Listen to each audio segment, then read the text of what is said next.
Speak for yourself, presented by Hyundai. This is not BET. I'm Marcellus Buddy. That's Emmanuel Acho.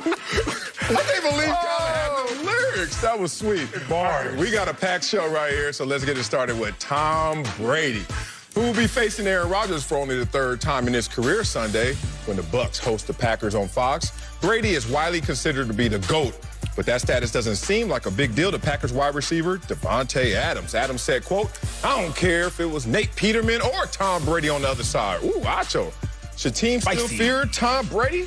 Ooh, I like that bold statement that Davante Adams put out there. Oh. You shouldn't still fear Tom Brady. You should still, though, respect Tom Brady. Let me tell you, it's a notch, a couple notches down. In the game of football, there is the figure of speech any given Sunday. Yeah, right. The difference is, with Tom Brady, it was every given Sunday. Because you knew Tom Brady was going to ball every given Sunday. However, with Tom Brady now, it is he may ball on any given Sunday. Week 1, 2 touchdowns, 2 picks. Week 2, 1 touchdown, 1 pick. Then he starts to ball. Week 3, 3 touchdowns, no picks. 5 touchdowns, 1 pick. But then week 5, 1 touchdown and no picks. Tom Brady don't know what you're going to get. Is it Jekyll? Is it Hyde? Tom Brady, you used to get it every week, week in, week out. He made you fear him. But now, Tom Brady, I'm not so scared. I could talk to y'all, America, but I'd rather show y'all. We can take a look. You can pick the Saints. You can pick the Chargers. I got tape. It's better than a full screen. Because, Marcellus, Tom Brady can't do what he used to do. The field out. Tom Brady, he can't make that throw anymore. It turns into a pick 6.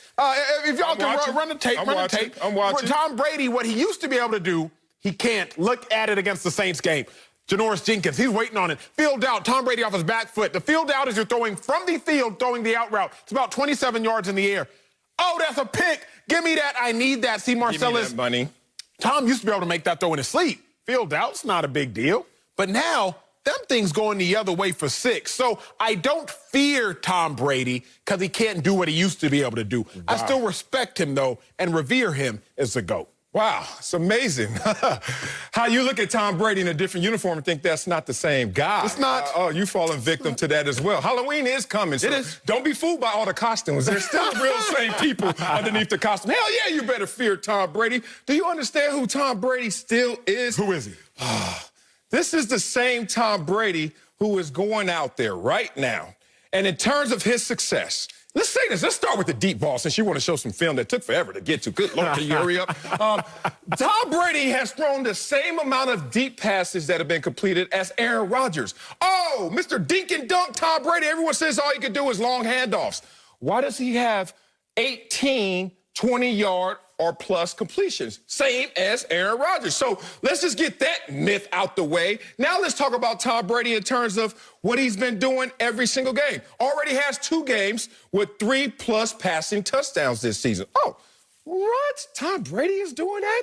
I thought we didn't have to fear this guy. This is the same Tom Brady was Offensive Player of the Week. Oh, I thought we don't have to fear this guy. Tom Brady is going out there and learning on the fly and still having impact that is going to lead this team, hopefully, to a divisional championship. You know what that means with Tom Brady? That means all of a sudden it's time for a chance in the dance in the playoffs. But Tom Brady is fine, learning on the fly, but still putting up some great numbers. Man, Marcellus, you're far, far, far off on this one. Tom Brady still has a lot of completions down the field because he has the most attempts. Tom Brady has the most passing attempts, leads the NFL in yards traveling 20, in balls traveling 20 yards or further. The problem is his passer rating on those same passes are 10th. So while he does it the most, he does it the least effectively. But let me give you an analogy which we can both rock with. Let's go. Early on, when you're in college, right, when you go to lift weights, and even after college, sometimes you don't need a spotter, right, because you know, oh, this weight ain't nothing. You get under the squat rack, 315. Oh, 315? 315. Oh, you got some get under the squat rack, 315. It's like, oh, I'm good. You're good. But as you start to get older, you're like, spot. Can I get a spot? You start to look around the weight room for anybody. Sure. Come help me. Oh, really? 2007, Tom Brady didn't need a spotter. 11, Tom Brady didn't need a spotter. Even as recently as 2016, Tom Brady didn't need a spotter. Wow. He didn't need anybody to come help him. You're not looking for a spot. But now in Tampa, Tom Brady needs a spotter, because if Tom Brady does not have help, significant help from his defense, who, by the way, #2 defense in the National Football League. It really should be the defense we're talking about, but it's fine. We can talk about the GOAT because of what he's done in years past. Tom Brady now needs a spot, Marcellus. He didn't need one before. That's why I don't fear Tom Brady, because he can't do it like he could do it back when he could do it. Oh, wow. Man, a guy who's top 5 in touchdown passes thrown this year at the age of 43 is a guy you shouldn't fear. He's top 5. Now, I ain't say he was 1 through 4. He 5th, but he's still in the top 5. This is Tom Brady we're talking about. Come on, man. He became the oldest player to ever throw for 5 touchdown passes. He just continues to break records, and you guys continue to doubt him. Tom Brady's one of only 6 quarterbacks averaging over 275 passing yards a game. The other 5 names, I will say, are all in the MVP conversation. We got Derek Carr, we got Josh Allen, we got Patrick Mahomes, Russell Wilson, and Aaron Rodgers. So if I'm in the conversation with the guys who are doing it the best, and some of them half my age, how in the hell you don't fear me now? It has to just be the uniform change. Everyone keeps saying, oh, you're getting the Arians bump. That's what happens. You get into this offense. Tom Brady has been doing this. His last 11 games, we're talking about a guy who's had 3 or more touchdown passes. That's 4th most in the NFL, only behind Mahomes, Breeze, and Wilson. So we're going back to 2018, where you said, was he declining then? Because you're not factoring in everything in totality. Tom Brady is still Tom Brady, a guy that's going to lead an offense and put you in position to win. Marcellus, we know this. We know Tom Brady is not making the mistake of forgetting what down it is in years past. We've never seen that. We had a 20-year sample size, and we ain't never see it. You didn't have your notes before the show started. What were your notes? Look, he's not making that mistake, and we know he's not. What else do we know about Tom Brady? What? I'm not scared of a check down Charlie. I just said he has the most long... He has attempts. And completion. Because he has attempts. His 10th passer rating as far as passes traveling 20 yards or more. But what does he have? He's 2nd in the NFL in targets to running backs. Bruce Arians' offense, a guy who is known to throw the ball down the field every 6 plays, and Tom Brady is 2nd in targeting your running backs out the backfield. To put that in perspective, America, let's go. Jameis Winston at this point in last year was 23rd throwing the ball to the running backs, meaning Jameis Winston wasn't even looking for them running backs. You want me to throw it to you? How'd that turn out? He just only had 5,000 passing yards. How'd that turn out? He had 30 passing touchdowns. How did empty calories look? How'd that feel on the body? Empty calories. I'm not about to play with you. This ain't a bag of potato chips. Tom Brady is... My issue is why I don't fear him is this. Okay. Last year, years past, Tom Brady, even if he was going to check down Charlie, he could hurt you. James White, 87 receptions one year. Rob Gronkowski was actually separating from defenders. Tom Brady could hurt you in the method in which he had to start to operate as a quarterback because his arm was deteriorating. Now, it's just not the same as consistently. Tom Brady threw for 5 touchdown passes just 2 weeks ago. I'm not saying he can't get you. Thank you. But what I'm saying is, you knew Tom Brady was going to get you every single time back in the day. Now, yeah, he might get you, but he might not. As a defender, come on, all right, let's just be real. Let's be real. Sometimes I hate when you do this. That means you've been lying this whole time. Sometimes so we gotta be real now. Because sometimes I put on a show. There's sometimes I just like to talk to you. I told y'all. Let me just talk to you, bro. You played in the league much longer than I did. You did. I did. You're not scared of Tom Brady right now. You want to hear it? You're not scared of Tom Brady. You know why I know I would be scared of Tom Brady? You're not. Yeah, I know you wouldn't be. I know I would. Let's keep it 1,000. Keep it 1,000 for me. Devontae Adams just told me he's scared of Tom Brady. Think about it. Think about who you are if you're Devontae Adams and you say, I don't care if he's Nathan Peterman or Tom Brady. What? Wait a minute. That means that guy who you're talking about is the man. You know why? You never say that when the other player is sorry. Do you hear these comments if you're going against a sorry quarterback? Let's say Carson Wentz right now, your boy. If you play, I don't care if he's Nathan Peterman or Carson Wentz. You don't say that because you don't punch down. But you make these comments in context when you know you're going against somebody big time. I don't care if he's Emmanuel Acho or Mike Tyson. Guess what I'm saying? He might be somebody that could bring me pain. The only reason this leaves your mouth as a competitor is you're looking up to that guy. So if you're looking up to him, you better fear him. The argument you make is decent. The problem is this. You're talking about 2 names. You should no longer fear Tom Brady based on the performance. The name Tom Brady, oh my God. Yeah. Did you just say Tom Brady? But my Iron Mike is still a dog. But you shouldn't fear this Mike Tyson like you would have feared 28-year-old Mike Tyson. But just because you hear Mike Tyson, you're going to run. I'm saying this. You seen the videos? I know I haven't. Ask Roy Jones. I'm a little scared. Roy Jones was trying to get out the fight. I am a little scared. I'm not going to lie. Okay, I would still be scared of Mike Tyson. Stop. But as far as Tom Brady, the Tom Brady now, Marcellus, if I'm looking at the tape, and we've been in these meeting rooms before. You and I have both been in these meeting rooms before. If I'm looking at the tape and I say, oh, did he just throw a pick six on this field out? What am I doing? Tom Brady can't throw the field out. Okay, but maybe it was a fluke. Wait. Whoa, was it one? Somebody bring up the Chargers tape. Chargers tape just 2 weeks ago, 29 yards, field out again. Not only a pick six. Bad receiver. As a defender, you are now licking your chops. I've been in these rooms where it's like, oh, I'm not only going to steal this, Tom Brady's going to go on my highlight tape. You could never utter that before about Tom Brady. But you could never utter that before, and now you can. You just saw Tom Brady after the first game. I wouldn't even call it a struggle when he went out there against the Saints. It's the first time you're going against a team that's won a division 3 straight years. 2 touchdowns, 2 interceptions. You get called out by your coach. You know what he just ran off after that? 9 touchdowns, 2 interceptions. Player of the week, one of those weeks. And that's not a guy to fear. You got to add that to what he already was. Am I saying that this is Tom Brady peak power?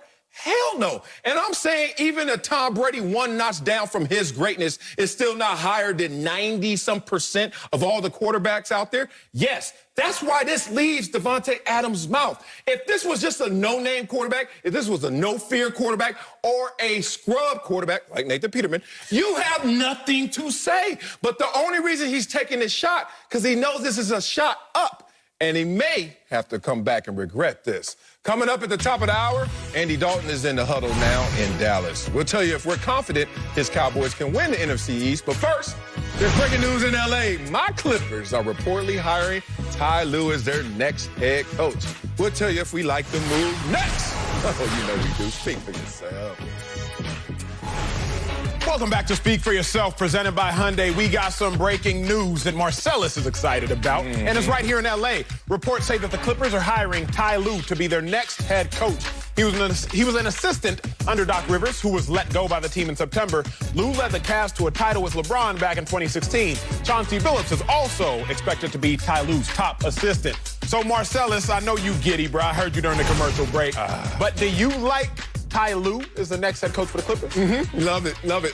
Yes, all for it. You know why? Why? There's some parallels that I really need to highlight. You kind of sped through them, and I need to slow you down. Slow me down, big bro. Slow me down. I'm not going to go too long on this lap because my enthusiasm will take over. Ty Lue won a championship where? Cleveland. Absolutely. Cleveland. Had they won a championship before Ty Lue helped them win that championship? Absolutely not. Never in their history. Have the Los Angeles Clippers ever won a championship?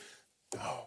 Ty Lue, I like that. The fact that you found, and don't give me this, he had LeBron. I said nothing. Oh, I said you know nothing. what? I'm going to beat that up, too, because he had LeBron. And you know who else is deemed now a great coach? And Eric Spoelstra had LeBron for 4 years and won 2 titles with LeBron. But we know that that's a great situation, Pat Riley and Eric Spoelstra. So now you give Ty Lue him, same LeBron, they go to 3 straight finals.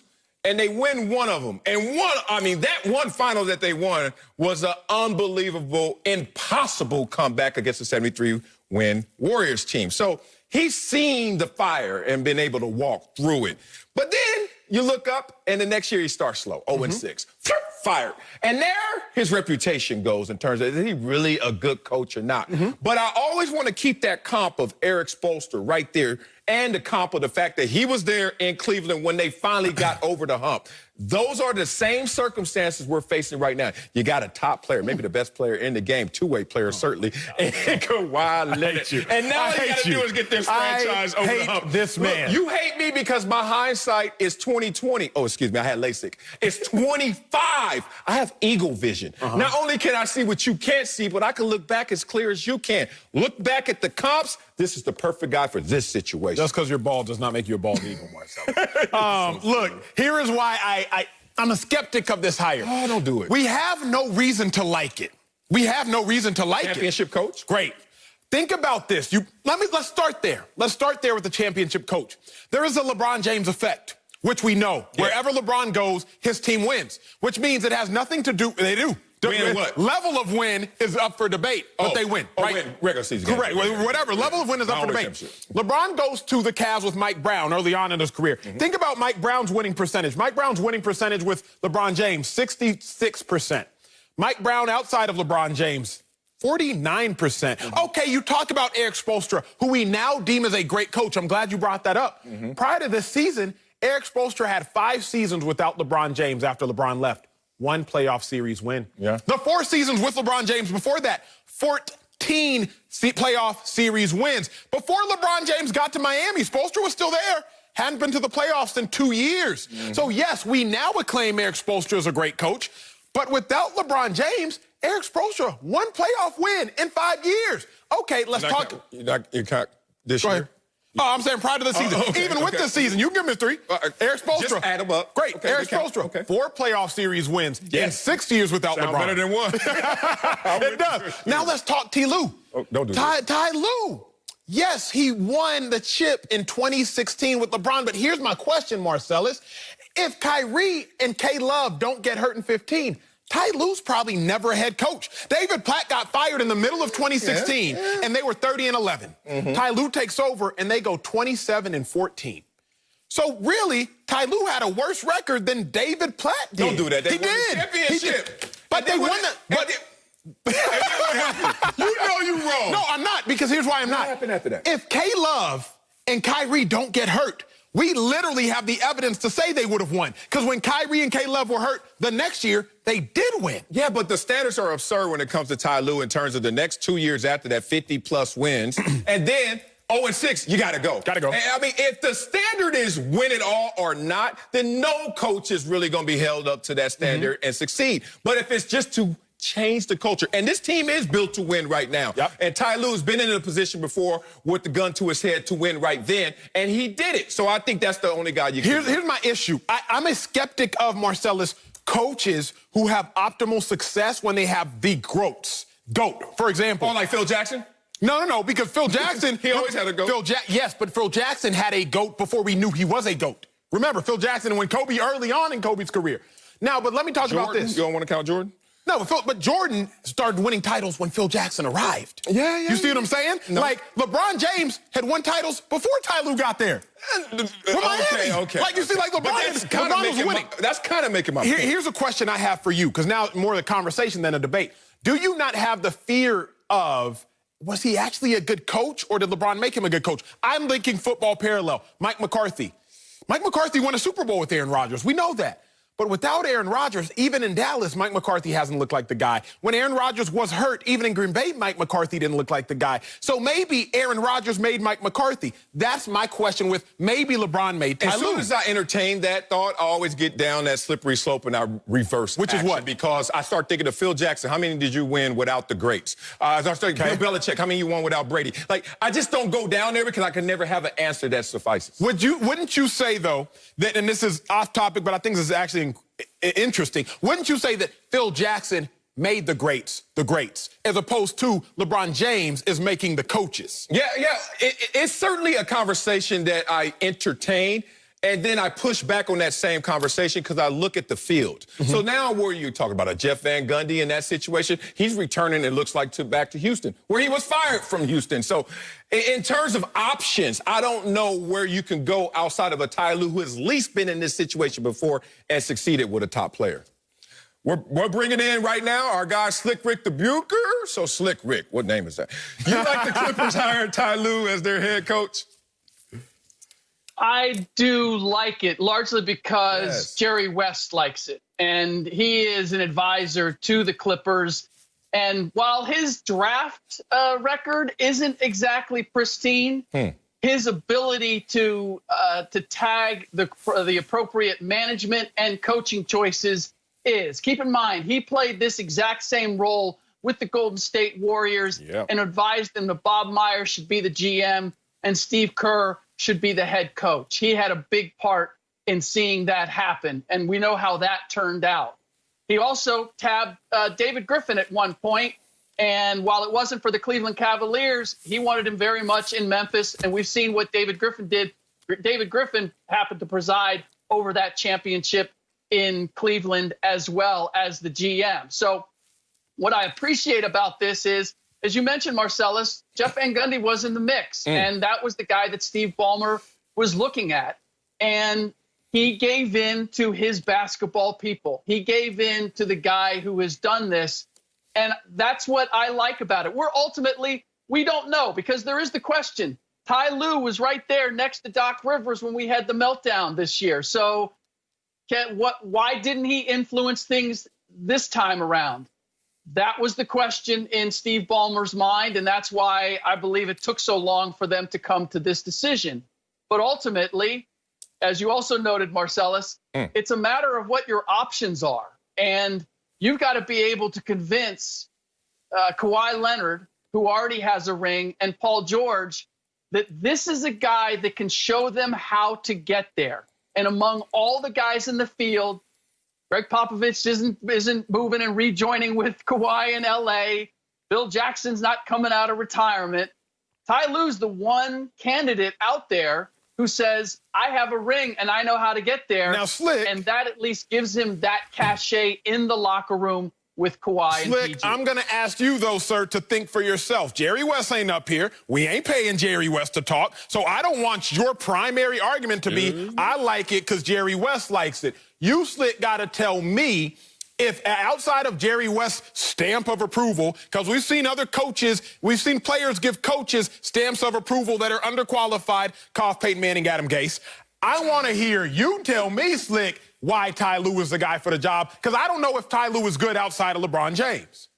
Right. Well, look, but don't take away the fact that he was able to manage LeBron James. He was able to convince LeBron James that this is the way we need to do things. That had to be a mutual respect thing, and he was able to earn that. So if he could earn that with LeBron, I mean, it wasn't that long ago that we were talking about Kawhi Leonard being the new LeBron James, that he was the best player in the league.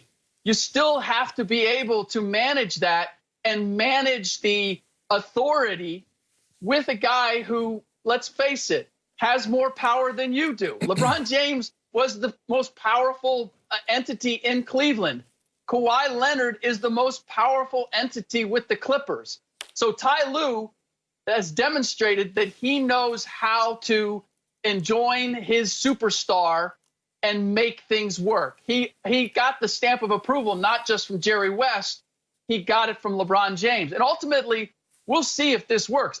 I feel as if you can't just stop with the coach. That wasn't the only problem. You're going to have to do some reparations with the roster as well. You're going to have to make some changes.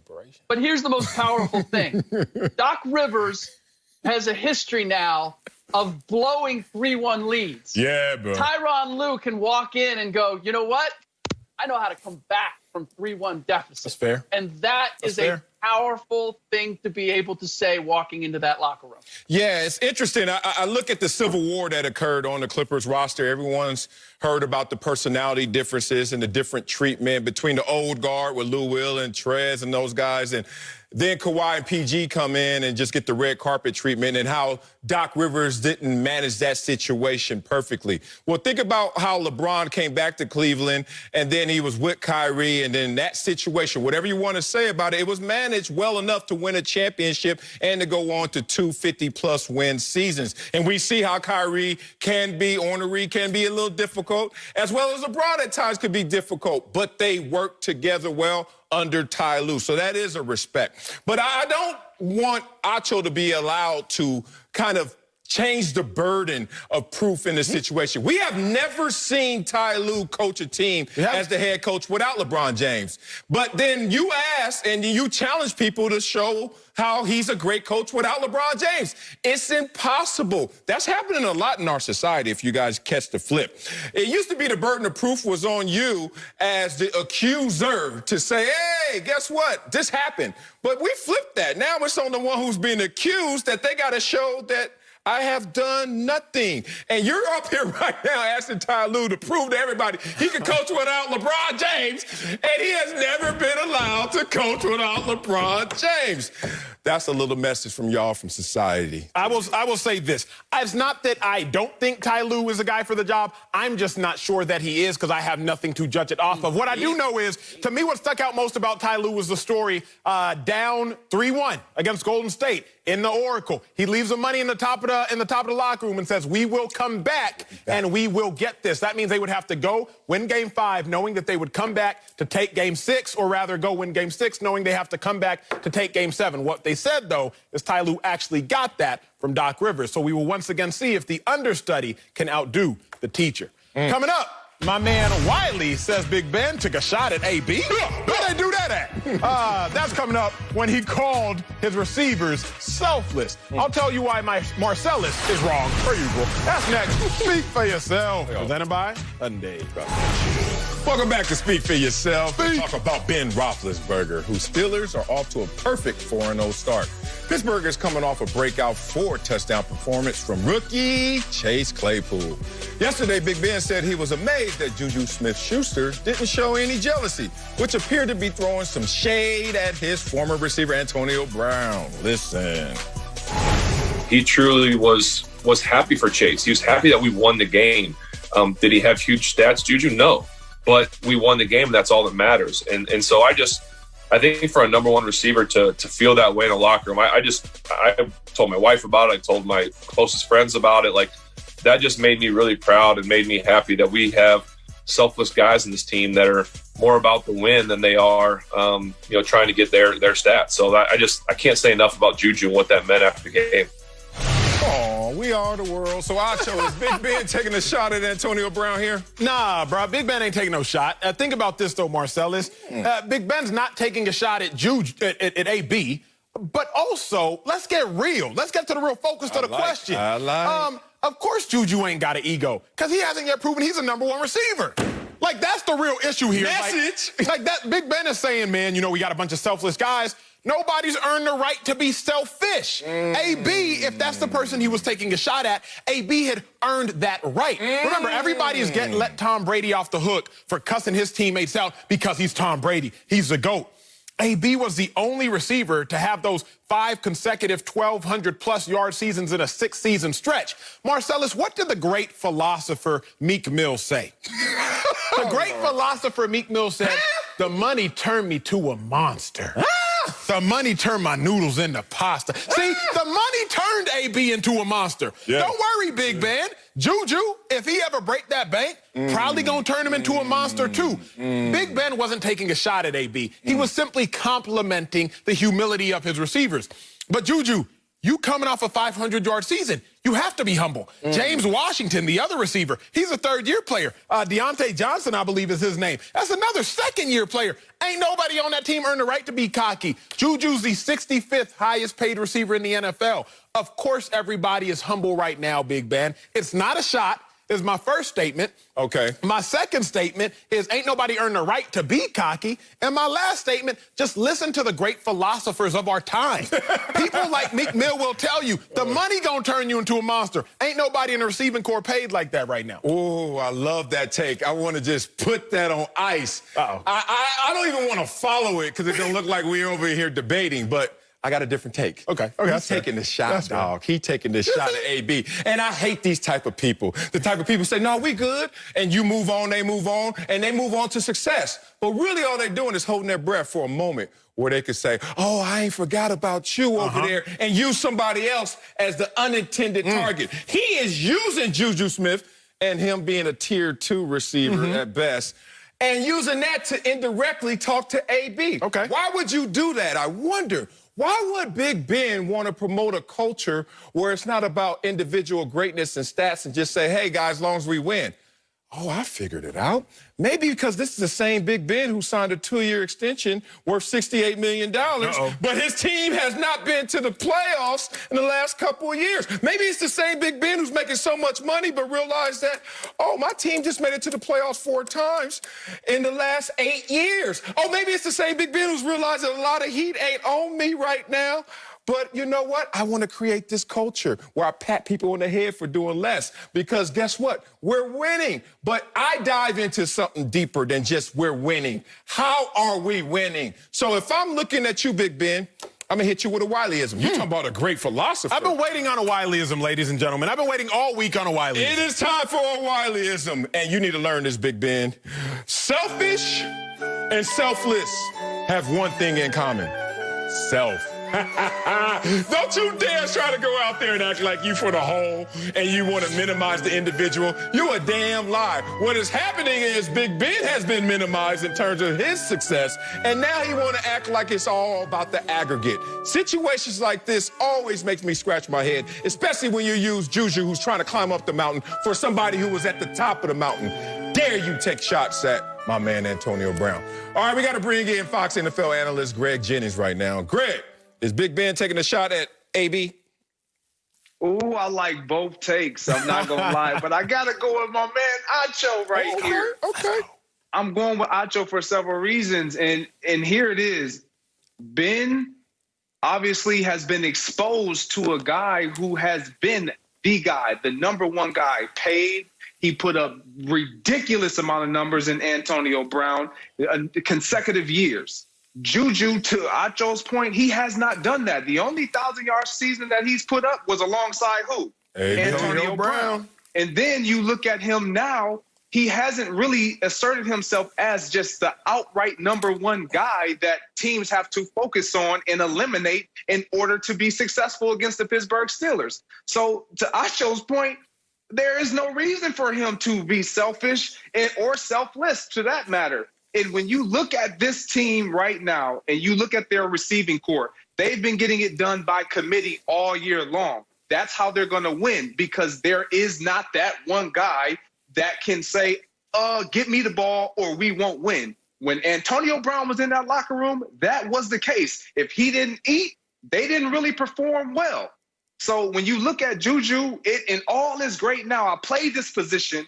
I know how it works. It's great when everybody's eating and you've been involved. But let you start sitting on the sideline or coming out of that game and sitting in that locker room, having not been a part of a consecutive game or 3 consecutive games or 4 consecutive games, that smile starts to go from here to... You almost have to force that smile out. Right now, he has no reason to do that because he knows next week, this upcoming week, I may be back in a part of the game plan. But this week, it wasn't my week. I'm cool with that right now. But moving forward, next week gonna be my turn, right?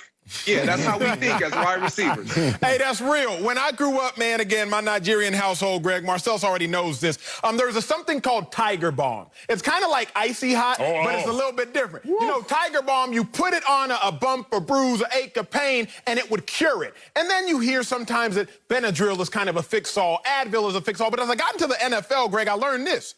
Winning cures all. And right now, winning is what the Steelers are doing. So everything is all smiles, sunshine, rainbows, because they are winning. But let cats stop winning. It's going to be an issue. Also, remember, all the Steelers receivers are on their rookie contract. Here's what that means. Less money, less pressure. More money, more pressure. Assume some of these receivers get paid out, and now they realize, man, I'm making $15 million a year. I need to put up $15 million worth of production. If I'm not, I have an issue. Right now, Juju making 1.65, I think. Like, I'm not counting another man's pockets, but what I am doing this, I'm going to count your stats and see if they match the pockets. He ain't getting paid that much. He ain't got a reason to trip. It will come. The question is, can Big Ben cash in on another Super Bowl ring before these receivers start to cash in and these attitudes start to change? Look, we all want to win. I get it. But there's different pressures and different routes you take to winning. So Big Ben is interesting. Is an interesting figure right now. Not the proper plaintiff for this case, but their culture used to be a ball-out pressure. They had individual stars. Le'Veon Bell was getting his numbers, and they were winning. You got AB getting his numbers, and they will win. And Ben Roethlisberger would get his numbers, and they will win. And then all of a sudden, you look at a situation now where when Ben Roethlisberger was out and the team was having some good success, not great, but looking good without Ben, he looked around and was like, wait a minute. we could change this culture right now, and it doesn't have to be so much about the individuals. We all clap when we like those results. We won. What happens when you're not winning? The first thing that goes is, what are you doing to contribute to this losing? I am trying to show foresight because the Steelers will lose a game, lose a couple games. Whenever that happens, you're going to see this all of a sudden have a divide. It's funny that Ben Roethlisberger is saying this, but he threw the ball 5.9 yards past the line of scrimmage last week. That was the second lowest in the NFL. But Ben Roethlisberger is balling to a degree in a run-efficient offense. You're talking about a guy that has 10 touchdowns and 1 interception. So you're like, how can you complain? Well, Juju is sitting there quietly and taking this pain, even though he probably is complaining. Why? Because Deontay Johnson is the guy who has more pass attempts. Because Chase Claypool has more yards and a higher passer rating when Ben throws to him. So Ben now has a locker room that is just following lock and step to what he wants. But the problem is you're going to need individual ballers. That same kind of hunger you saw from AB and Le'Veon and others, that's what's going to drive them to ultimate success, not just marginal success that he's trying to get right now. I hear both of you guys, and I agree. I think right now, anytime you have a guy who, like an AB or Le'Veon Bell, who warranted that type of focus and that type of attention because of their level of play, it's going to create some tension, regardless how much guys talk about, yeah, I'm for the success of this individual or that in the team overarching that. Yet guys want to have their individual success. And one thing about quarterbacks, they don't like to be overlooked. And what was happening in Pittsburgh with AB was Ben kind of was getting overlooked because of the performance that AB was getting. And so when you're a quarterback and you have this receiving core that is like, none of them are really superstars, that leaves all the attention to me. So as long as I continue to spread the ball around and we continue to win, which cures everything, everything is gravy, baby. Got it all covered because I'm in charge. It's crazy, man. Ben wants people to be happy if they're not eating. And if I were on that team, I'd be like, yeah, because you ain't cooking enough. That's why I ain't eating right here. If I'm Ben Roethlisberger, you ain't slick with this little game. This is exactly why AB was mad at Big Ben. AB is like, look, you threw me the ball 168 times in targets. How in the hell you throwing it 166 times to Juju when we ain't the same? And then you over there petting Juju and giving him all the praise. And meanwhile, you called me out when you threw a ball to a defensive tackle one time and got the nerve to go on the radio and call me out. Why you try to build us the same? It's just this weird culture that's being created right there where Ben is on top. It's the way he wanted it. It's the way he got it right now. Coming up, we're not done with the Steelers. No, we not. One of them wants to punish an already injured Baker Mayfield. Ooh, we'll tell you if we have a problem with that.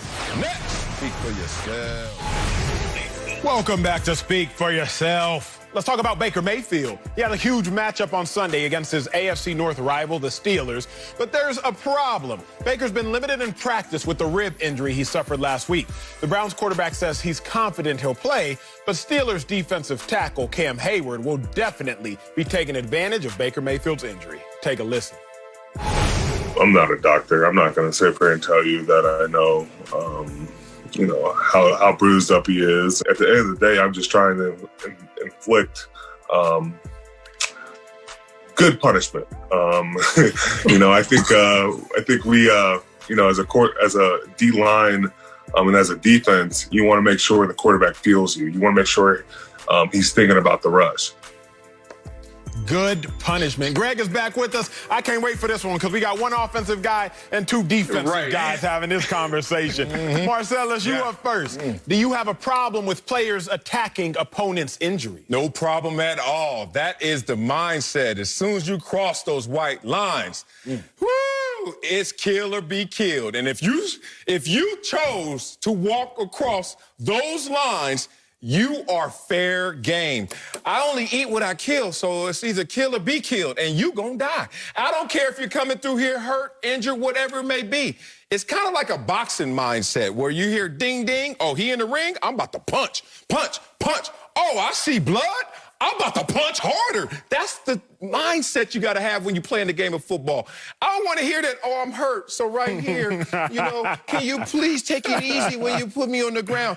Look, you got a football in one hand, but there ain't a Hallmark card in the other one. I don't give a damn about you when we between these white lines. I'm not going to do anything illegal, but between the rules and between the lines, I am bringing you hell. That's real, Marcellus. I'm not going to quote a philosopher this time. I'm just going to quote Lil Wayne. And he said, I told the judge I couldn't budge. It was him or me. That's what it comes down to on the field, on the football field. It's like, look, it's either him or it's me. Somebody got to get it. I don't have a problem attacking opponents' injuries. I have a problem trying to create new injuries outside of the white lines, but I don't have a problem attacking an existing injury.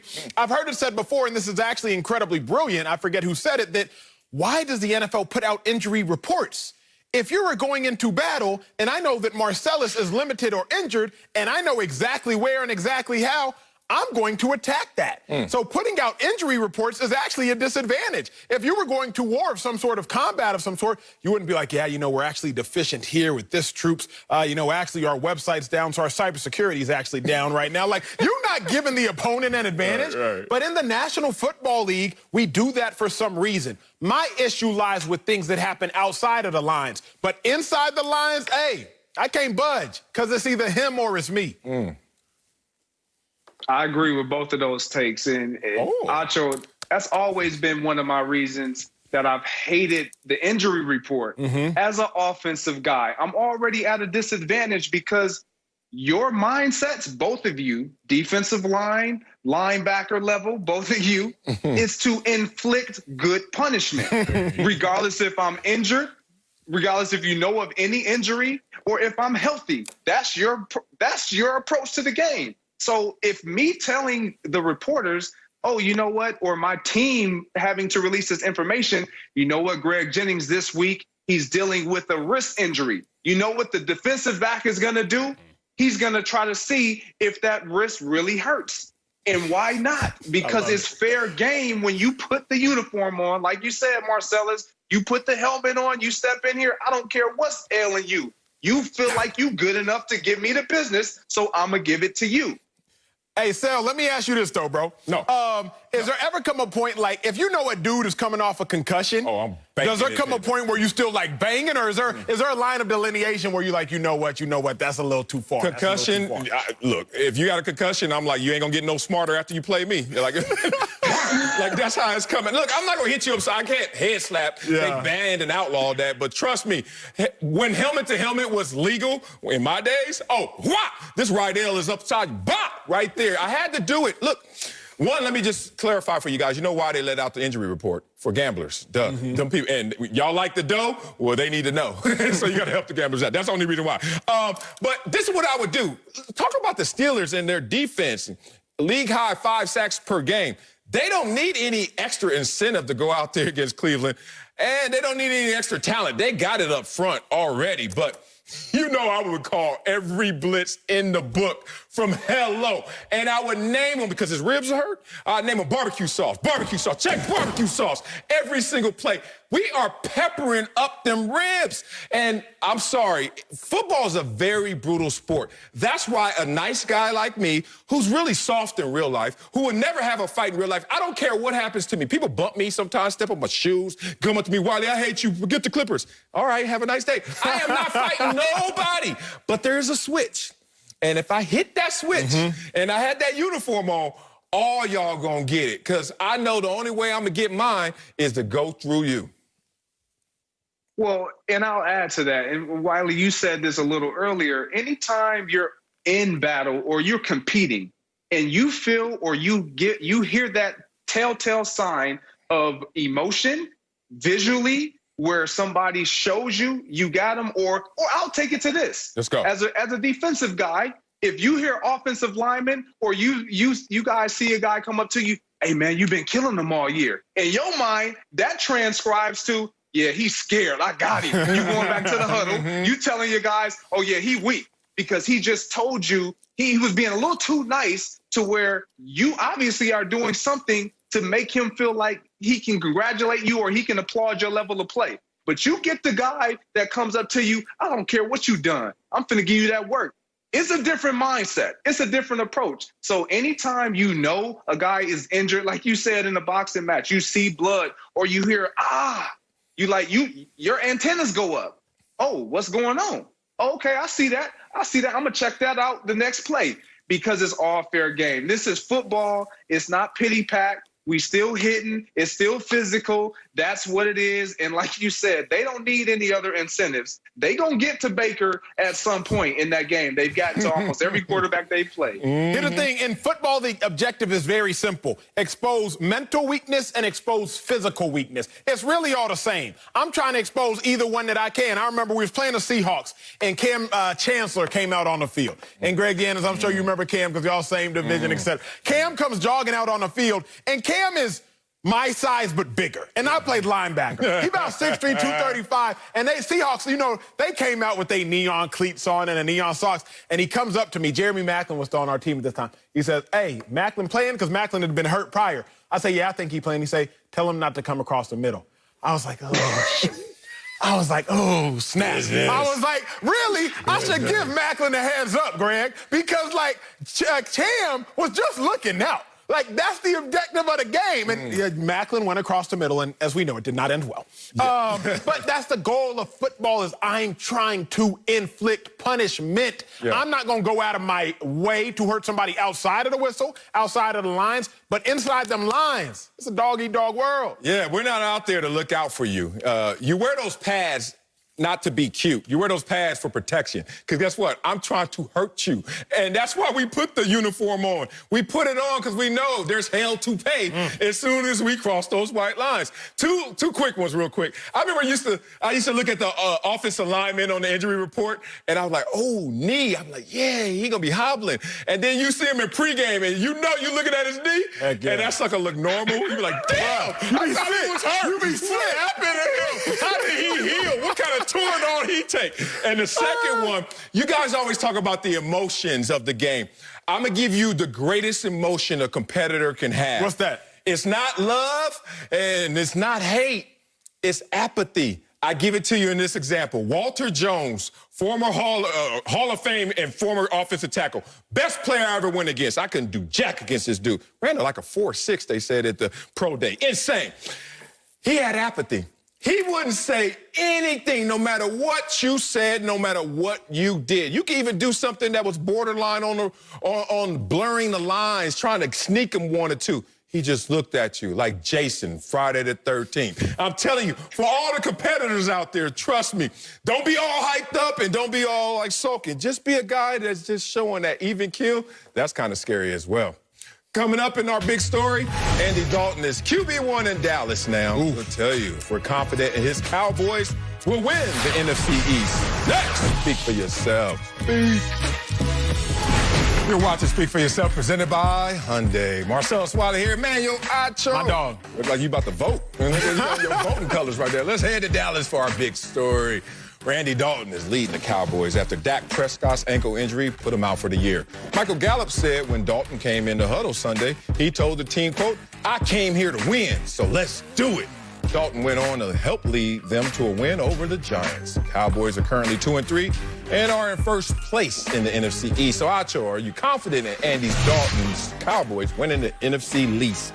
To start my first block, I'm going to say yes, I am. You are. Cowboys fans, for whatever reason, they think I hate them because I like the Eagles. No, two things aren't mutually exclusive. Well, you can like the Eagles and you can like the Cowboys. But your commentary kind of supports that. My commentary supports the truth. And the truth is this. I think the Cowboys are going to be a better football team with Andy Dalton at the helm than with Dak Prescott at the helm. Right. I think that's the truth. And I base that not on feelings. I base that on the fact that Andy Dalton is a competent and capable quarterback. We call him winless playoff Andy, sure. But Andy went to the playoffs 5 consecutive times in the hardest division in football. Andy Dalton comes into the NFL, at the time the hardest division in football, because the Steelers are coming off a Super Bowl and the Ravens are winning a Super Bowl as soon as Andy Dalton gets into the league. Andy Dalton has more back-to-back 10-win seasons than Dak Prescott has had. Andy Dalton actually has more touchdowns in a season than Dak has had. Let's not act like Andy Dalton is not capable. So as I think about it, Marcellus, one, Andy Dalton is capable and Andy Dalton is competent. I'm not trying to build the next 15 years around Andy Dalton. But am I comfortable building the next 15 weeks around him? Absolutely. Number two, because of Andy Dalton, now the team is forced to adjust. The biggest thing for me, Cowboys fans, after Dak Prescott throws the pick six and y'all go down 14-3 to the New York Giants, I'm thinking it's Dallas Cowboys, Dak Prescott cooking time. Down 14-3, you got to cook. But what happens? What? The Cowboys did the most impressive thing they did all season. They take a methodical 6-minute, 59-second, 14-play drive in which Ezekiel Elliott holds the ball, carries the ball 10 times, and Dak Prescott only throws the ball 4 times. Leads to a touchdown. Giants now up 14-10. Next possession on offense. Cowboys sack, force fumble, scoop and score. Why? Because the defense was rested. I'll say this again, Marcellus. Football is a team game. Andy Dalton will promote team with the Cowboys. It's not Andy Dalton's contract year. Andy Dalton's not making $31 million like Dak Prescott. You don't need to force feed passing the ball with Andy Dalton. The Cowboys will become a better team because the summation of their parts will all elevate. I am confident that Andy Dalton and the Cowboys go in the East. I'm confident the Cowboys will win the East. But I heard Andy Dalton's name a little too much. Too much. Okay, I apologize. You know why? Because it's not about Andy Dalton. It's about Ezekiel Elliott, who's finally going to be in the position where he should be, not only balancing this offense out, but putting the pressure on Zeke to have to lead this offense to where it needs to go. Let's talk about this team right now because we know they're not playing complimentary football. Passing game was insane. This was the first-ranked offense right now. Third in scoring offense. However, passing offense first, rushing offense 19th. No balance even within that unit. Let's not even talk about the defense, where they're last in scoring defense. And that's why even though Dak Prescott was putting up insane numbers, they find themselves losing more games than winning. So it's about Zeke. Mike McCarthy's not stupid. Mike McCarthy's like, I'm going to put this on Zeke. And the Cowboys, 22-8 when Zeke gets 25 touches or more. Okay, that's a winning formula. Basically, he hasn't gotten that yet. He had 22 twice, but then they had fallen behind. They got to play catch up. Dak Prescott. So when you talk about them right now going out there and playing well, let's look at the defensive side of the ball. We know offensively what we're going to do. Andy, manage this game. Andy, we're not going to put this on you. You're not Dak. We're not asking you to be Dak. But Zeke, we're asking you to be Zeke. Now let's look at this defense. Oh, this defense is horrible. Except if you really look at last week, starting to see some signs of promise and hope. 300 yards of total offense given up. You know what the league average is? 367. Okay. A little something, golf claps. You went from an F to a D. A D-minus. Hey, when you have Giants, kids, that matters. That's fair. You got to still give them some love. 4.8 yards per play. Excellent. Average is 5.7. 6 yards per attempt. Very good. Average is 7.4. And they went to the blitz. The last 2 weeks, they've gone to the blitz to the point where they're a top 10 team in terms of pressure on the quarterback. So what's happening here is what happened in Kansas City, not the team success. Defensively, remember how bad the defense was? Terrible. Not complimenting Patrick Mahomes in that offense. And then Spags comes in. And then even then, it's still a little slow. And then the last 7 weeks of the year, they led the NFL in scoring defense. I think we're having that formula be applied right now to the Dallas Cowboys. Now, that is bold, and that is a little more gutsy than I'm going to go. Okay. Now let me talk about my fears, because, again, I'm a realist. At first, I said I'm confident why the Cowboys can do it. Here is my fears for the Dallas Cowboys. I know the Eagles and Carson Wentz can do it. I think come back from terrible deficits like they have. I think Andy Dalton and the Cowboys can. If you were telling me, Marcellus, what team would I rather coach? Cowboys. By far a more talented roster. Yeah. I think they have the best receiving core in the league. I think they have one of the top 3 running backs in the National Football League. Cowboys are by far more talented. Plus, they have the easiest schedule. I think they have the second easiest remaining schedule in the National Football League. Here is my fear. I'm not convinced that Mike McCarthy can do it. I'm not convinced that Mike McCarthy and the collection of the Cowboys can make this happen. What I know is that the Eagles, who started off 4-6 last year, but finished on a 5-1 streak, ended up 9-7, made the playoffs 2 years ago. 2019 started off 3-4, finished 9-7. The last 4 games, they went 4-0. I know, Marcellus, that the Eagles can. I think that the Cowboys can. But because of how easy the Cowboys' schedule is, because of how competent I think Andy Dalton is, and because of the offensive weapons that the Cowboys have, if the Cowboys don't make the playoffs with Andy Dalton, everybody got to get fired. It's like literally everybody got to get fired. You tripping. There's much talent. Well, you got to remember who Mike McCarthy is. He's a guy who inherited a 4-12 bunch in Green Bay, turned them into 8-8 the next year, turned them into the NFC Championship game appearance the year after that. So if you respect Mike McCarthy enough to make him your head coach, you got to respect his process. And maybe it takes time, but an 8-8 record for the Cowboys this year would win this division because the Philadelphia Eagles stop it. And like you said, second easiest schedule, that's going to really help clear the lane for the Cowboys. More importantly, you said Andy Dalton's not on a contract here. He is. He actually is. Like, 1-year contract. Andy Dalton's on the Teddy Bridgewater plan. I'm a ball here, and I'm going to go somewhere else. I don't care if that's in short stint, but we know now it's going to be long stint because of Prescott's injury. I look at the Cowboys simply as a team that has realized and been forced to realize what they need to do and do best. Run the football. It helps the defense. Like you said, time of possession. Like we know, it's complementary football. But it's amazing how this happens in life and it happens in sports, where you're always searching for something, always looking for something. And then everything you want is everything you already had. You had Ezekiel Elliott there, and you knew the numbers in terms of giving him his proper touches.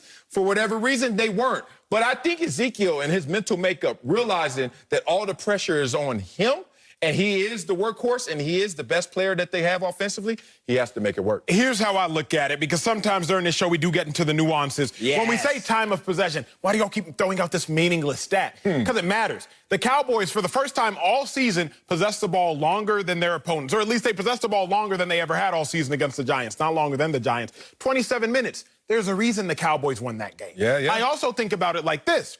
Andy Dalton had a game-winning drive.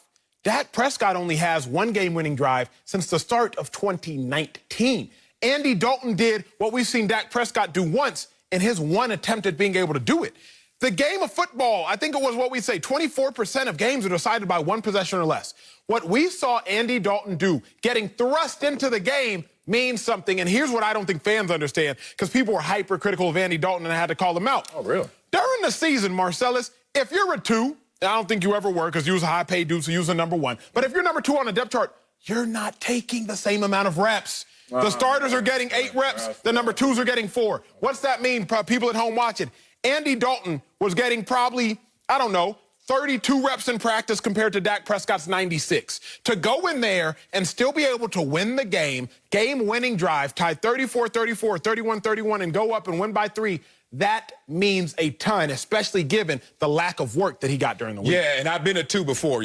Remember, I was drafted to Buffalo, Bruce Smith. Hey, I've been a bit. Phil Hansen, stop playing. I ain't hit the ground running. But in that respect, I love that point, because it makes you understand how pieces are dependent, independent, and interdependent, as we've talked about before, where you know the playbook backwards, but you don't know the chemistry. You don't know the unspoken language of your teammates, and that matters so much, especially at the quarterback position.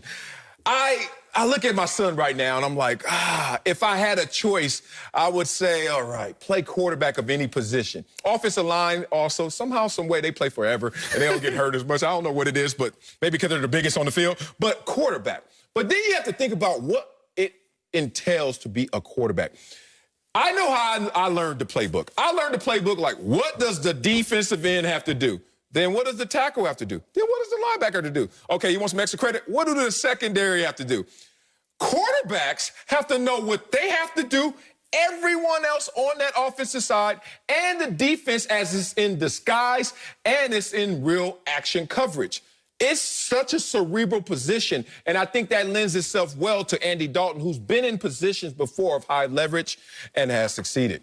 It's time to make our picks for this week's free-to-play Super 6 contest. Terry Bradshaw is putting $1 million up for grabs this Sunday.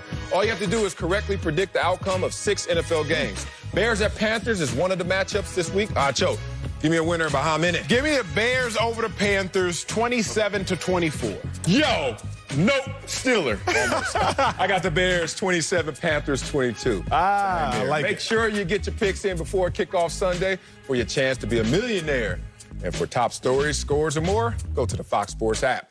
Coming up, Le'Veon Bell is out of the Big Apple and could be headed to KC. But we'll tell you if it would be a mistake for the Chiefs to sign him. Next, Speak for Yourself, presented by Monday. Tonight is the pivotal Game 4 of the NLCS at the Dodgers look to even the series against Ronald Acuna and the Braves. It all starts at 7:30 Eastern, 4:30 Pacific on Fox and simulcast on FS1. I called it yesterday when I said the Dodgers would get it done in Game 3. You did. As they dominated the Braves 15-3. 11 runs in the first inning? Good Lord. Tonight, all eyes will be on Clayton Kershaw, who's coming off another back injury and looks to exercise his playoff demons and help get the series tied.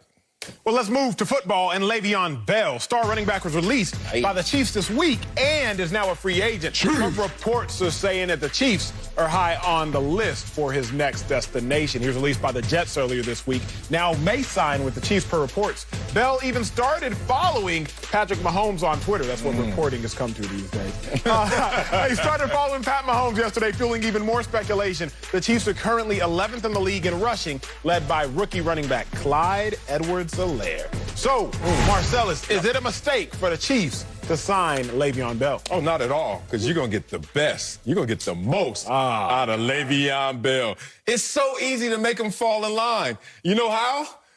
Pop in this tape of Scared Straight. Do you know what Scared Straight is? You ever seen those? Before my time. Damn, how old are you? Scared Straight is something that they used to show us little kids, I guess at-risk kids maybe sometimes, that they would show you some real... Oh, in jail. Yeah, I remember that joint. Real prisoners, like death row inmates. I'm like, I'm 9. I'm good. Hey, man, you better study. All that. You know what this tape is going to have? What's it going to have? It ain't going to have nobody on death row. It's going to have LaShawn McCoy on there say, hey, remember me? I was a great running back, came to KC. And did you see the Super Bowl? Did you see me playing it? Oh, you didn't. You know why? Because you got to perform if you're going to be here. Not only do you have to stay in line, but perform. We're talking about Shady McCoy, who went there. What, he got 1 snap in the playoffs? Good Lord. 13 regular season games, over 600 yards, 5 touchdowns. But when it mattered most, they didn't use him. If I'm Le'Veon Bell, I know they have abundance of riches. I know if I go there, I get the glow. Everyone starts to say, oh, the shine is back. Complimentary back in that situation. But I also know I got to bring it. And he has to bring it more than even LaShawn McCoy. So I don't use that as a deterrent. I use that as motivation. If I'm the Chiefs, if you come here, I don't give a damn about your name. I care about your game. Marcellus, you remember, was it maybe 3 or 4 years ago, and there was that viral picture of like a dress, and it was like, was it black or was it blue? Yeah, I remember that. It's weird that you and I can look at the same picture and see it differently. Right. I agree with all your points, but all your points are why I don't think Le'Veon Bell should sign with the Chiefs. Because the Chiefs have a top 10 running back in Clyde Edwards-Helaire. Yeah, he's nice. He's number 10 in the league in rushing, and he's number 5 in the league as far as running backs and receiving. If it's not broke, don't fix it. I've said this before. If there can be addition by subtraction, then there can be subtraction by addition. Why would you add Le'Veon Bell to a pie that's already perfectly fine, that's already perfectly fixed? I know what some may say. You can never have too much talent in a locker room. You think? You can't, but you can have too many personalities in a locker room. Okay. The Chiefs already have Tyreek Hill, personality. Travis Kelce, personality, had his own reality show. You already have the Honey Badger, personality. Larger-than-life personalities, but the locker room meshes perfectly. Why in the world would you mess with that? Whenever you're making a business decision, and again, I'm going to brag about my 2 degrees because you always brag about Columbia. Whenever you're making a business decision, you have to do one pivotal thing, a cost-benefit analysis. Yes. What will it cost you, and what are the benefits? You analyze that, and that is what dictates the decision you make. As I run this cost-benefit analysis of adding Le'Veon Bell, what will it cost them? It will cost them potential chemistry within the locker room. What is the benefit? You already have a top 10 running back, so now I want 2 top 10 running backs. I just can't make a ton of sense of that, big bro. Well, look, the reason I would do it is because, 1, I know I'm going to get a fully motivated top 10 running back if he's right. But 2, there are enough carries to go around. Like, you can go with, we have our workhorse and we're going to grind him out. But that formula in terms of him being better and peaking when you need him most in the postseason doesn't make sense. It sounds like you might wear him out when it doesn't matter the most. This team is built for a Super Bowl again. Of course. So if we're built for a Super Bowl again, It's almost what we were talking about with LeBron and AD. Like, we know LeBron could mash the gas in the regular season and go hard, but why not ride with someone else that could carry that load? And if you're the Chiefs, you want the load to be shared to a degree, and you bring in this guy. All of a sudden, he's trying to go out there fully motivated to get his career back on track. That, to me, is the ideal situation. I don't want to play with the injury situation. I don't want anything to happen to us in terms of running game and it not be supported with more talent. His personality will not enter this room. You know why? Because if it does, his career is over. He can't go from Pittsburgh, sit out a year, go to the Jets, mess up. He was like 53rd rank of 54 eligible rushers. And then go to KC, mess that situation up, and you can't talk about the situation or the system because it makes everyone look better. How can you mess this up? That's why I bring him in. The issue with me is the Chiefs don't need him. What I mean by that is you brought up LaShawn McCoy. That's a great example. LaShawn McCoy was inactive in the Super Bowl. I know. The biggest game of the Chiefs, their season, biggest game of Andy Reid's life since his last Super Bowl when they played the Patriots when he was with the Eagles. You had LaShawn McCoy inactive. So if I'm sitting there and I'm the Chiefs, if Shady could be inactive, you have Le'Veon Bell, you just don't need him. So I'm sitting here thinking about Le'Veon Bell. Here's a guy who a month and a half ago tweeted that nothing was wrong with his hamstring when Adam Gase sat him out during practice and said we sat him out because of his hamstring. He's going to take that to Twitter. Then he's going to go in a game 2 weeks later and pull his hamstring and wind up on IR. You have a guy who after this past Sunday takes to Twitter to once again vent. All these personalities that the Chiefs have, all these nicknames that the Chiefs have, Cheetah, Honey Badger, all this stuff, and yet they don't have no drama. And now you want to insert one of the most dramatic players the NFL has seen in the last 5 to 10 years, a guy who, Marcellus, you know how hard it is to play 1 year in the league. Le'Veon Bell said, I'll just sit it out. Like, this is a guy who chose to sit out a season because of disputes. I just don't know if the Chiefs need that because I think they could win the Super Bowl without it. Well, you could, but then you increase the chance of risk in terms of injury, in terms of, hey, you got a great rookie running back, but how long? Do you have man bones yet? Do you have man legs? You're a rookie. How long? You're used to, what, a 12, 14, 15-game season? We ain't even done with the regular season in terms of that conditioning, including the playoffs. Acho, you were in the league. What happens on Tuesdays? It's our day off. But it's and not payday. And payday. I remember that one. Right? But the organization still functions as normal. You ever go up to the facilities on Tuesday? People still in there now. And you know who else is in there? Guys that they're working out. Guys that they're bringing in. And they bring in running backs, even though you got to start running back. That's true. When I was balling, I was like, what the DEs doing up in here? Y'all don't need nobody else. They're like, yeah, we do. You never know. Here's the thing. If one of those guys that you saw on that random Tuesday was Le'Veon Bell, you're like, what is going on? Why are y'all working him out? We already know. Get him. Sign him. If he's here at the mercy of the Chiefs, he is there to do the right things. But maybe this move makes sense in the Belichick way. You know how you got to sometimes play traffic cop and just make sure the other teams don't get them. On that list is also the Patriots. On that list is also the Bills in terms of them trying to have some balance in their running game as well. You think the Chiefs are sitting there like, we know who our AFC foes are, even though they lost to the Raiders, but they don't count. We're talking about top-tier foes. Are they playing a little traffic cop, trying to make sure they don't get them? That's a good point. My last point here is this, as I think about it, because you got to analyze all the decisions that the Chiefs could make. You have a rookie in Clyde Edwards-Helaire, running back, who, against your point, he played about 16 games last year because he was at LSU. Oh, good. So like he can make it to the wild card. So, like, he played 16 or 17, but that's beside the point. The real point with Edwards-Helaire is very simple. He's on pace to win Offensive Rookie of the Year, up there with CeeDee Lamb. I mean, Edwards-Helaire, youngest player in NFL history to debut with 130-plus rushing yards. Only the fourth player in the last 30 years to have 130-plus rushing yards in his debut, and the other 3 won Rookie of the Year. I don't know if you want to stifle the growth of Edwards-Helaire and what he will do for the future of this thing. Le'Veon Bell, we know, Marcellus, is this. If anything, it's a quick fix. It's a stopgap. It's, okay, let's ball with him for a year or two, and then by then he's 30 as a running back anyway. He ain't no good to the NFL.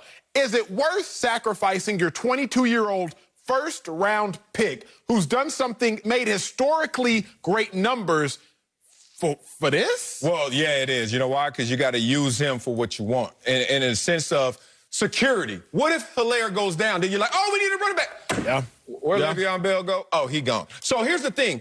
Hilaire is not winning Offensive Rookie of the Year. CeeDee Lamb is not winning Offensive Rookie of the Year. Oh, Joe Burrow?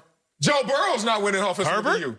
Justin Herbert. So, one, he plays quarterback, and two, he plays quarterback so pretty. It's a wrap on that. He is 0-4, though. I don't give a damn. He currently 0-4 as a starter. He is not. The team is. I don't know. That dude is looking nice. Coming up, the GOAT conversation rages on. We'll tell you what LeBron needs to do to be eye to eye with MJ. Next, speak for yourself. Welcome back to Speak for Yourself. Let's move to the NBA, where LeBron James won his 4th NBA title, which only ignited the GOAT conversation between him and Michael Jordan even further. LeBron even posted on Instagram yesterday that he was watching the Last Dance documentary and was, quote, back at it, doing my homework. His teammate Jared Dudley said on the podcast yesterday that LeBron, quote, just wants to be seen eye to eye with MJ. Ooh, Acho. What does LeBron need to do to be eye to eye with Jordan? Man, as a LeBron guy, again, and when you learn and read books like The Art of War, you understand you better know your enemy's approach to know your best approach. The Jordan approach is very simple, coming from Jordan's stance. LeBron hasn't won enough. So what does LeBron need to do to be seen eye to eye? You have to win in the postseason. He needs one more. One more finals and finals MVP, and LeBron will be seen eye to eye. As I see it, it's very simple. There is a pendulum. There is a seesaw, if you will. And right now, Jordan is still carrying the majority of the weight by about 5-10% because of those 6 finals MVPs, no Game 7s. LeBron, statistically, regular season, has Jordan beat in literally every single category. Show me the rings if we got the full screen. Let's see it. But LeBron has Jordan beat in every statistical category, Marcellus. Points, LeBron has more of. Rebounds, LeBron has more of. Assists, LeBron has more of. So LeBron, during the regular season, a better player. But what do we talk about? We talk about chips when we talk about greatest. And right now, Jordan still has LeBron because he has more chips. If LeBron just gets 5, he doesn't need to get 6 to be seen eye to eye. 5 is eye to eye for me. 6, he surpasses Jordan because he surpassed him in the regular season. That's where I'm at. I'm not there with you. Where you at? Where you at? I'm going to say to be seen eye to eye with Michael Jordan, you have to do more than just win. And the winning will certainly close the gap. But then their conversation, you can hear it. Look in the back of the barbershop. They talking about, he ain't clutch. He ain't clutch. Like, am I right? Am I right? And then what did he do? He gave him more ammunition, even in the finals when he passed the ball out. And then you saw Danny Green, who still looks like he needs to stretch and warm up even in the 4th quarter. Like, his legs don't straighten all the way out. The way Danny Green be running be killing me. Like, warm up, dude. All right. So Danny Green, and then what did they immediately turn to? See, Jordan wouldn't have passed. Jordan would have passed. Perfect basketball play. Who cares? Make the shot. And Jordan would have taken that shot, and they want LeBron to take it. So that's 2, how you have to be seen eye to eye. So on the court, in summation, LeBron needs to win more, show that he's clutch for those people out there who are still pausing at that. But also remind them that my Laker years are Jordan's Wizard years. And how did the Jordan Wizard years go so far compared to the Lakers' years with LeBron? LeBron can win that edge right there because no one counted Jordan Wizard years when he had no competition as the GOAT. But you know, in any competition, what do we have to do? Start splitting hairs. Jordan, I know you got a pass for those. That was when there was no other GOAT in the conversation. Now we got GOATs. Oh, we bringing them Wizard years back up. Off the court, if you're LeBron James, you have to continue to do the right things in terms of messaging. He's doing a lot with social justice and education, has his own school, etc.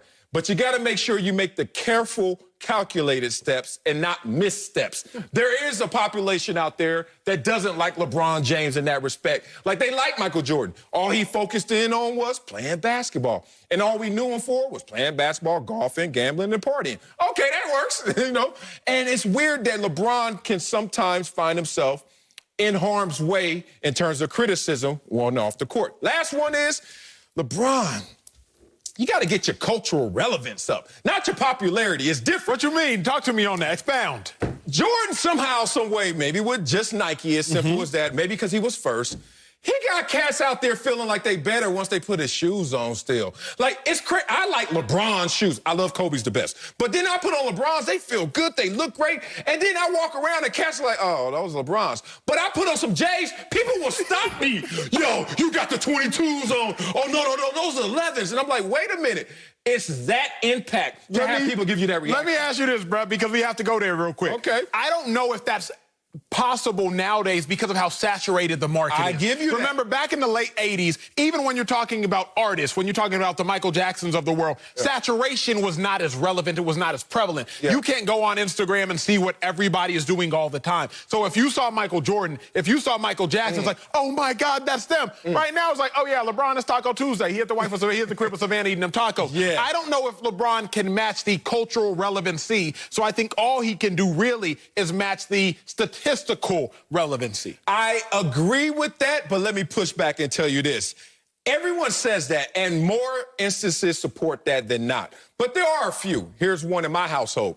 Every time my wife works out, she loves to spin. I'll have her Nike on, Nike, spin. And then one day, she was like, you know, I want some Lululemon. I was like, Lululemon? Why you want Lululemon? You're always Nike'd out. And Lululemon, in the workout fitness world, made their mark. LeBron got to find a way to make his mark, even though Big Nike is there, and they're never going away. You got to make your mark. And I don't see LeBron making this cultural relevance mark the same way Jordan did. Make some better sweatsuits or something. Come on, LeBron. We got to bring in Fox NBA analyst Chris Broussard. CB. So, Chris, what does LeBron need to do to be seen eye to eye with Michael Jordan? Well, Acho, before I go at you, let me soften you up. I like the outfit. Very sharp today. Very sharp today. The way you just so nonchalantly, matter-of-factly said, LeBron's been better in the regular season. What? Statistically. I mean, you just put up total stats. Of course, put up averages, all right? You can't put up total points. LeBron's played, what, 4 or 5 more years than Jordan did? Whose fault Give is me that, the CB? per game. Whose fault is that? He don't have Jordan beat in the stats like that. Someone didn't he need to got retire. rebounds. Twice. He got assists. He don't have steals. He don't have points. So come on. But anyway, let me get to it. Here's the answer. LeBron has to win the next 2. LeBron has to win the next 2 championships. Win 2 more or Giving the him next a 2? 3-peat. Yes. No, the next 2. Wow. Because here's the deal.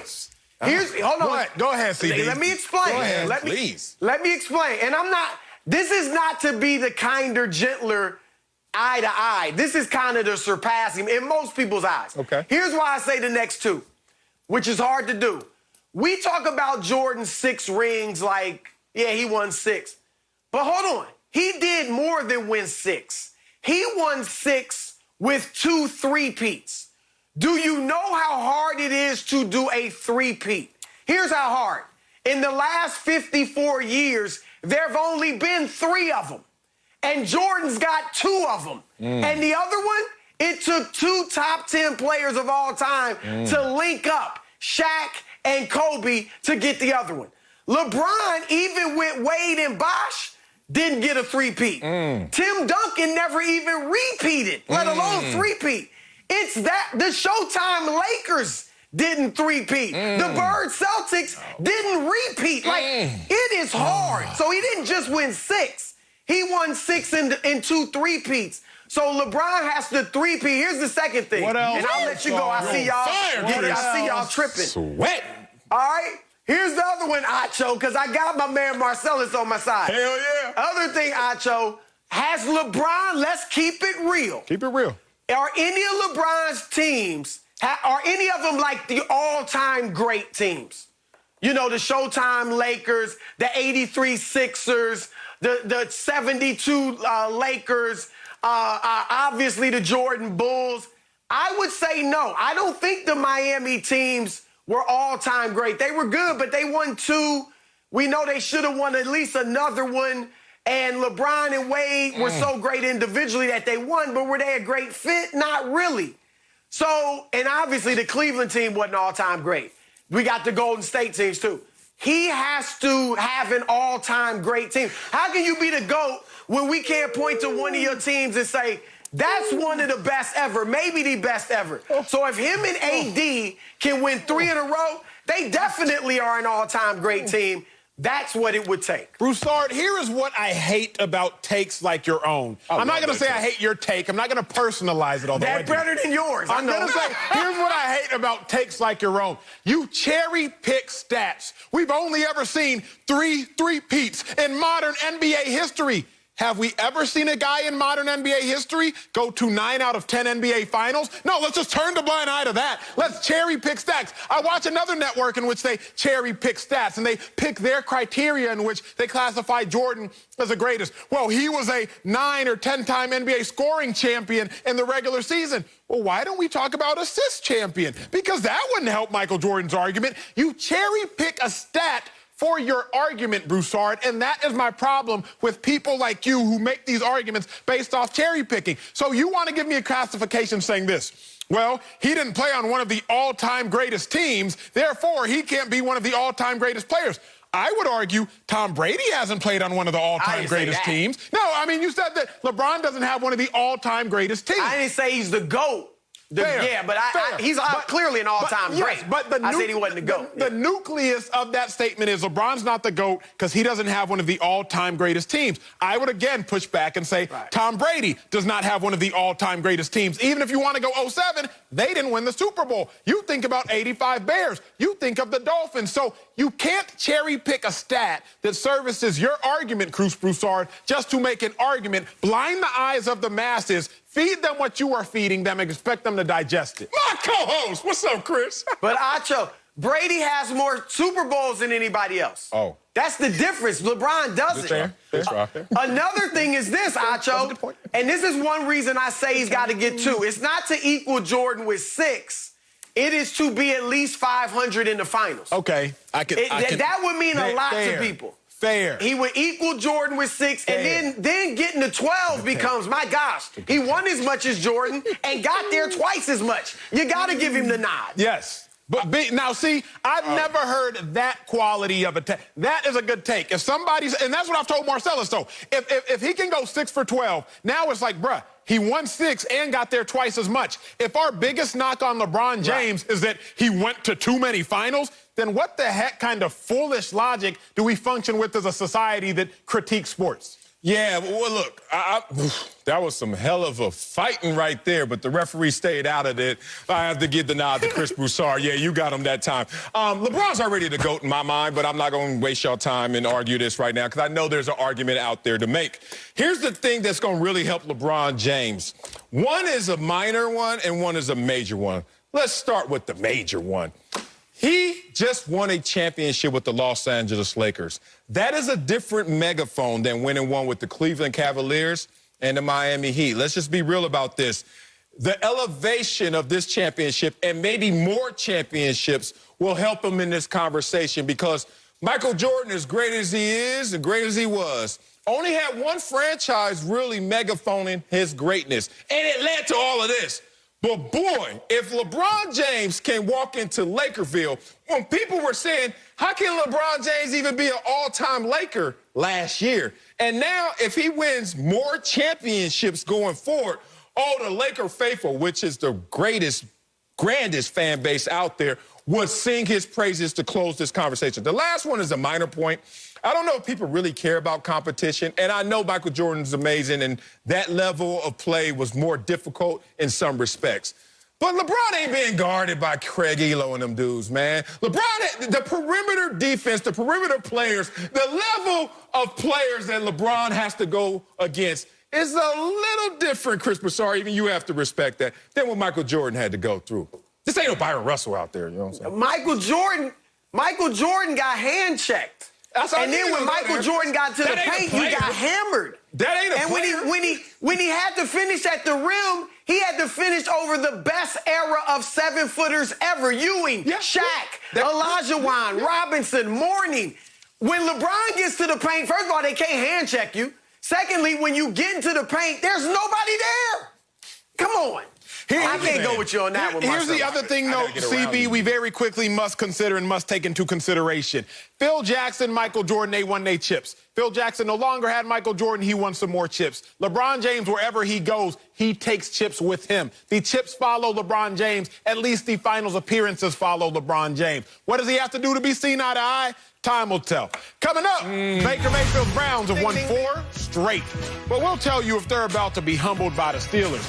I don't think so. That's next. Beat for you. Welcome back. Time now for Rewarding Performance, sponsored by Capital One. What's in your wallet? The Browns have been rewarding their fans with their best start in over 2 decades. Now, Cleveland takes their 4-game win streak on the road Sunday against their AFC North rivals in Pittsburgh. The Browns have not had good luck against the Steelers. They're only 4-27-1 against them since 2004. I was there for 2 of those losses. Damn. Marcellus. Sorry, bro. I can't even deny it. I got hurt. I didn't contribute to the losses or the successes. I was on IR stealing money, collecting checks. My dog. But Marcellus, do you expect the Steelers to humble Baker Mayfield and the Browns on Sunday? I do. I expect them to humble them. And then this is a fight for the bunk bed, the top bunk. I like the top bunk. I don't know. Some people... You can fall off, though. Yeah. You had the rail? But Did you have the guardrail? I got a view. Forget the bar. I ain't falling off. Why you calling? I'm not falling off. I'm staying up there. But this is a bunk bed fight right here because these are the 2 teams caught up in the middle. Because in the back of the house, outside in that tent, Cincinnati Bengals. In that big bedroom over there, master bed, yep. Baltimore Ravens. So right now you're fighting for your bunk position. And if you're the Pittsburgh Steelers, on top of being a better team to me, they need a win to certify that they're a better team, a big win. I'm talking about beating the Giants, beating the Broncos, beating the Texans, and beating the Eagles. Not going to do it in terms of between the ears, that psychology you need from a win. They don't have that on their record right now. So fighting for that position, you can't let Cleveland all of a sudden leapfrog you in this division. So it's hard to imagine a 5-1 Cleveland Browns team. I know. You can't imagine it. All that said, I think the Steelers do what the Steelers do historically. Man, I don't think the Steelers will humble the Browns. The Steelers, the only advantage they have to me is between the ears. Yeah. Like, you know that you own a team or not. And sometimes you got to use visceral language like that. Because you know, some cats, every time you go out there, you finna beat them. And it's like, we own them. I got them. I got that dude. I have that player. I have that team. The Steelers, though, they're undefeated.